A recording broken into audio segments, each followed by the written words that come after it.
जय भोलेनाथ। जटाटवी गलज्जलम प्रवाह पावितस्थले गलेव लंबे लंबितां भुजंग तुंग मालिकाम डमट डमट डमट डमट निनादवड्डवर्वयं चकार चंड तांडवम तनोतु न शिव शिवम। जय Bholenath. HSSC Haryana group D के लिए आज ये हमारी 11वीं क्लास रहेगी। किरण की बुक से आज हम करेंगे टाइम एंड डिस्टेंस। आपके दो बड़े चैप्टर होते हैं, टाइम एंड डिस्टेंस और टाइम एंड वर्क। तो आज हम शुरुआत करते हैं टाइम एंड डिस्टेंस की। चलिए शुरुआत करते हैं कालों के काल महाकाल के नाम से। जो भी स्टूडेंट मेरे चैनल पर नया है तो चैनल को सब्सक्राइब, लाइक, शेयर और कमेंट में लिख देना जय भोलेनाथ। देखो, चैप्टर की शुरुआत से पहले आपको बार बार एक चीज की जरूरत पड़ेगी। किलोमीटर प्रति घंटा में क्या करेगा, वो स्पीड दे देगा और उसको मीटर पर सेकंड में कन्वर्ट करना होता है। इस तरीके से मीटर पर सेकंड में, या फिर ऐसा होता है मीटर पर सेकंड में आपको वो स्पीड दे देता है और उसको किलोमीटर प्रति घंटा में हम क्या करते हैं, चेंज करते हैं। तो एक बात आप ध्यान से समझना, किलोमीटर से जब हम मीटर पर सेकंड पर जाते हैं तो क्या कर देते हैं, 5/8 से मल्टीप्लाई कर देते हैं, 5/18 से। इस तरीके से जब हम किलोमीटर से मीटर पर सेकंड की तरफ जाएंगे तो 5/18 से मल्टीप्लाई कर देंगे।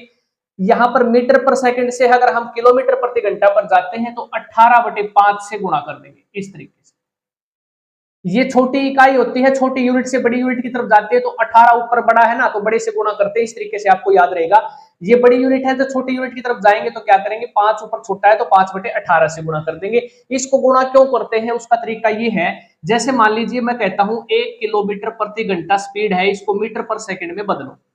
तो इसको बदलने का तरीका है, 1 किलोमीटर में 1000 मीटर होते हैं तो हम यहां लिखते हैं 1000 मीटर, ये हो जाएगा 1 किलोमीटर में। और आपको पता है चाल जो होती है आपकी वो क्या होती है, दूरी बटे में समय। यहां पर क्या आएगा, समय आ जाएगा, तो ये चाल बन जाएगी। और समय कितना है यहाँ पर, 1 किलोमीटर प्रति घंटा। इसका मतलब 1 किलोमीटर चला जाता है, वो डिस्टेंस तय कर लेता है 1 घंटे में। तो 1 घंटे को हम सेकंड में कन्वर्ट करेंगे क्योंकि यहाँ पर किलोमीटर से मीटर पर सेकंड की तरफ हम बढ़ रहे हैं। तो देखो, 1 घंटे में 60 मिनट होती है और 1 मिनट में 60 सेकंड होती है, तो कुल मिलाकर कितना, 3600 सेकंड बन जाएंगे। 3600 सेकंड, इससे डिवाइड कर देंगे 3600 सेकंड से, ये है आपकी 3600 से। 0 से 0 कैंसिल, 5 से काटेंगे, 5 दूनी 10, सॉरी 2 से काटेंगे, ये कट जाएगा, 2 5 10 और ये हो जाएगा 2 एकम 2, 2 8 16, तो ये आ जाएगा 5/18। इसका मतलब यहां से क्या प्रूफ होता है, ये प्रूफ होता है जब भी आपकी स्पीड किलोमीटर प्रति घंटा में होती है और उसको मीटर पर सेकंड में चेंज करते हैं तो बार बार आपको ये 1000 मीटर और 3600 सेकंड लिखने की आवश्यकता नहीं है। आप डायरेक्ट क्या कर देना, 5/18 से मल्टीप्लाई कर देना स्पीड को। इसी तरीके से आपका मीटर पर सेकंड में दे रखा है तो किलोमीटर प्रति घंटा में हम चेंज करते हैं तो उसको क्या कर देते हैं, 18/5 से मल्टीप्लाई कर देते हैं।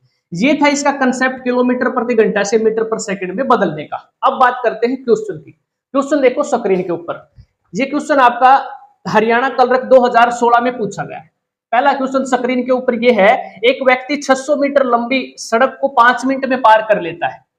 600 मीटर लंबी, आपको पता है 600 मीटर लंबी एक सड़क है, इसको कितने समय में पार करता है, 5 मिनट में पार करता है।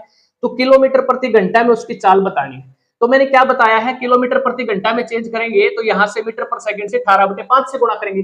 लेकिन आप ध्यान से देखो, ये 5 मिनट में तय करता है, तो 5 मिनट में कितनी सेकंड होती है, इसको 60 से गुणा करना पड़ेगा, ये सेकंड बन जाएगी।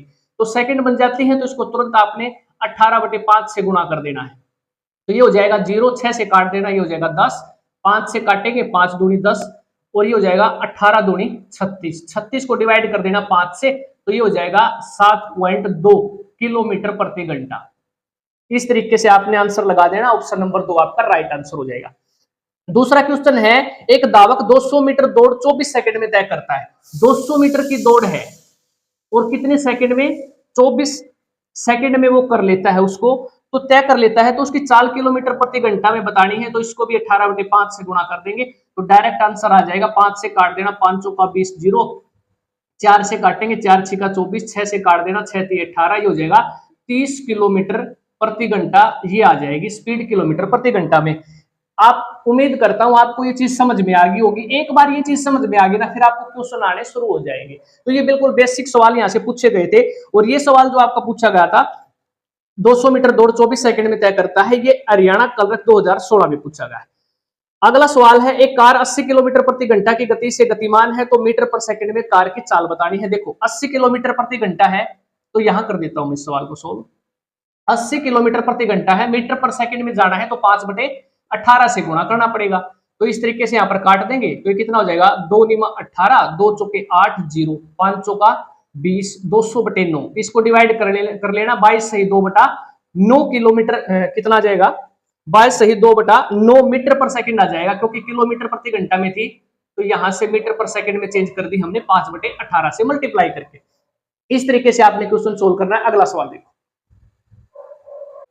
सवाल है, एक साइकिल चालक 750 मीटर की दूरी 2 मिनट 30 सेकंड में तय करता है, तो चाल बताना है किलोमीटर प्रति घंटा में। देखो 750 मीटर की वो दूरी तय करता है 2 मिनट और 30 सेकंड में। देखो 2 मिनट और 30 सेकंड, इसको सेकंड में कन्वर्ट करेंगे। 1 मिनट में 60 सेकंड होते हैं, तो 2 मिनट में कितनी हो जाएंगी, 60 से गुणा करेंगे तो 2 × 12 120 सेकंड हो जाएगी, और 30 सेकंड ये लेता है, साथ में 30 सेकंड, तो कुल मिलाकर वो कितना समय लेता है, 150 सेकंड का समय लेता है। 150 सेकंड गुणा में क्या करना है, 18/5 से गुणा कर देंगे तो किलोमीटर प्रति घंटा में डायरेक्ट आ जाएगी। कितना आ जाएगा, 18 किलोमीटर प्रति घंटा आंसर आ जाएगा। ये स्पीड हो जाएगी किलोमीटर प्रति घंटा में। एक सवाल आपसे बार बार पूछा जाता है, यहां पर भी पूछा गया है, एसएससी में भी आपका पूछा जाता है, वो ये है औसत चाल से संबंधित है। जैसे ये सवाल आया है आपका क्वेश्चन नंबर 2, एचएसएससी पटवारी में पूछा गया है 2016 में, एक व्यक्ति ए शहर से बी शहर की दूरी स्कूटर द्वारा तय करता है। देखो ये ए शहर से बी शहर की तरफ जाता है, ये है ए और ये है बी, ये बी शहर है, तो किस स्पीड से तय करता है, 30 किलोमीटर प्रति घंटा की स्पीड से तय करता है। और वापस फिर बी से क्या करता है, वो ए की तरफ आता है, बी से चलता है, और फिर स्पीड रहती है उसकी 20 किलोमीटर प्रति घंटा, ये रहती है। तो बताना है कि औसत चाल क्या होगी, इसकी कुल औसत चाल बतानी होती है। औसत चाल क्या होता है, कुल जो उसने दूरी तय की है और उसमें उसने कुल समय कितना लिया है, आपकी औसत चाल वो होती है। लेकिन आपने यहां ध्यान रखना है, जब सेम डिस्टेंस हो, जैसे ए से बी शहर की दूरी है, फिर बी से वापस ए की तरफ आता है, तो इसका मतलब वो समान दूरी तय करता है, जाने में भी और आने में भी। इसके लिए आपने ध्यान रखना है एक फार्मूला छोटा सा, वो फार्मूला क्या है, 2xy/x+y, और डायरेक्ट आंसर निकाल देना। 2 गुणा में xy क्या है, चाल जाने आने की, 30 गुणा में 20, और बटे में इनका योग करेंगे चालों का, 30 और 20 को जोड़ेंगे तो हो जाएगा 50। 0 से 0, 5 से काट देना, 5 × 30, 6 दूनी 12 दूनी 24, तो 24 किलोमीटर प्रति घंटा क्या आ जाएगी उसकी, वो आ जाएगी औसत चाल। इस तरीके से डायरेक्ट आंसर आपका निकाल देना, और आपका ऑप्शन कौन सा हो जाएगा, 1 आंसर हो जाएगा, 24 किलोमीटर प्रति घंटा। दूसरा सवाल एक सेम टाइप का आपका पूछा गया है, डिविजनल अकाउंटेंट परीक्षा 2016 में, राजू ए से बी की तरफ जाता है 7 की स्पीड से। देखो फिर वही है, 7 की स्पीड से जाता है, यहां पर अब की बार क्या दे रखी है, स्पीड। इसको मैं एक बार साफ कर देता हूं, ऊपर वाला साफ कर देता हूं, क्योंकि सेम टाइप का सवाल है। देखो 7 की स्पीड से जाता है, ये ए है, ये बी है, ए और ये बी, और फिर बी से वापस आता है ए की तरफ। किस स्पीड से वापस आता है, वो आता है 5 किलोमीटर प्रति घंटा की स्पीड से वापस आता है, और जाता है तो 7 किलोमीटर प्रति घंटा की स्पीड से। औसत चाल बताना है किलोमीटर प्रति घंटा में। देखो 2xy/x+y, डायरेक्ट आंसर आएगा यहां से 7, 2 गुणा में 7 गुणा में 5, और दोनों का चालों का योग, 7 और 5 12, 2 × 6 12, 7 × 5 35/6, 6 × 5 30, और बचेगा 5, 6 × 8 48, और ये 3, 5.83 किलोमीटर प्रति घंटा, ये हो जाएगी उसकी क्या, औसत चाल। देखो सेम टाइप का सवाल आपका ये पूछा गया था, जो मैंने ये करवाया था, 30 की स्पीड से जाता है, 20 की स्पीड से आता है, ये पटवारी परीक्षा में पूछा गया था। और ये सेम सवाल आपका थोड़ी सी स्टेटमेंट चेंज कर दी, किलोमीटर प्रति घंटा स्पीड में चेंज हुआ है, लेकिन सेम टाइप का सवाल आपका डिविजनल अकाउंटेंट परीक्षा में 2016 में। तो इसका मतलब ये इंपॉर्टेंट सवाल है। इस तरीके से आपने औसत चाल कैसे निकालनी है, इस तरीके से निकालनी है। अगला सवाल देखो, ये सवाल है, अगर आपकी डिस्टेंस जो है ना, 3 डिस्टेंस समान वो तय करता है अलग अलग स्पीड से, तो औसत चाल कैसे निकालते हैं। उसके लिए आपको छोटा सा फार्मूला सिर्फ ये रखना याद, 3xyz, यहां पर ये मल्टीप्लाई है पॉइंट का मतलब, और ये हो जाएगा xy yz + zx। और डायरेक्ट आपका क्या आ जाएगा, आंसर आ जाएगा औसत चाल। देखो, एक व्यक्ति अपनी यात्रा को 1/3 रेल द्वारा 60 किलोमीटर प्रति घंटा की स्पीड से, तो 3 गुणा में 60 गुणा में अगला 1/3 करता है 30 किलोमीटर प्रति घंटा की स्पीड से, और शेष साइकिल द्वारा 10 किलोमीटर प्रति घंटा की स्पीड से। अब आपको जो है ना थोड़ा डाउट होगा, 1/3 1/3 ये समान कैसे हैं? देखो, 1/3 वो तय करता है रेल द्वारा, और फिर 1/3 तय करता है वो किस द्वारा, बस द्वारा, और शेष साइकिल के द्वारा। तो 1/3 को जोड़ेंगे तो कितना हो जाएगा, 2/3। टोटल डिस्टेंस हम 1 मानकर चल लेते हैं। यहाँ पर 1 में से 2/3 तय कर लिया उसने रेल द्वारा और बस द्वारा, तो शेष कितनी बचेगी, 1 - 2/3, ये हो जाएगा आपका 1/3, बची ना 1/3। तो इसका मतलब 3 डिस्टेंस है, 1/3, 1/3 और 1/3, तो बराबर बराबर डिस्टेंस है, तो आपका फार्मूला ये काम कर जाएगा। यहाँ पर एक्स वाई करेंगे गुणा में, तो ये हो जाएगा 60 और 30 को गुणा करेंगे 1800, प्लस 60 और 10 को गुणा करेंगे तो कितना हो जाएगा 600, प्लस 30 को इसमें गुणा करेंगे 10 में, तो ये हो जाएगा 300। इनको ऐड करेंगे, 6 और 3 9, 900 और 1800 कितना हो जाएगा 2700। यहाँ 0 से 0 कैंसिल हो जाएंगी, 3 से काट देना, 3 × 9 = 27, 3 से काटेंगे 3 × 3 = 9, 3 से ये 60 कट जाएगा, तो डायरेक्ट कितना आंसर आ जाएगा, 20 किलोमीटर प्रति घंटा। ये स्पीड हो जाएगी औसत चाल जब आपके 3 डिस्टेंस समान तय करता है अलग अलग स्पीडों से। तो आपका ये आंसर इस तरीके से आपने निकालना। एक सवाल और आपका पूछा गया है, ये क्वेश्चन तो आपका HSSC PGT अंग्रेजी मेवात परीक्षा में पूछा गया था, और सेम आपका यही 3 डिस्टेंस अलग अलग वाला है, ये पूछा गया है HSSC हरियाणा ऑक्शन रिकॉर्डर में पूछा गया है। एक साइकिल सवार की औसत चाल जो प्रथम, द्वितीय और तृतीय किलोमीटर की दूरी 20, 16 और 12 किलोमीटर प्रति घंटा की चाल से तय करता है, तो उसके औसत चाल बतानी। देखो, सेम सवाल है, सेम पैटर्न रहेगा। देखो, यहां से हम करेंगे पहले किलोमीटर की दूरी, फिर दूसरे किलोमीटर की दूरी, फिर तीसरे किलोमीटर की दूरी, यानी किलोमीटर ही वो तय करता है। ठीक है, तो 20, 16 और 12, तो 3 गुणा में 20 गुणा में 16 गुणा में 12, इसी तरीके से करेंगे जो हमने ये क्वेश्चन किया है।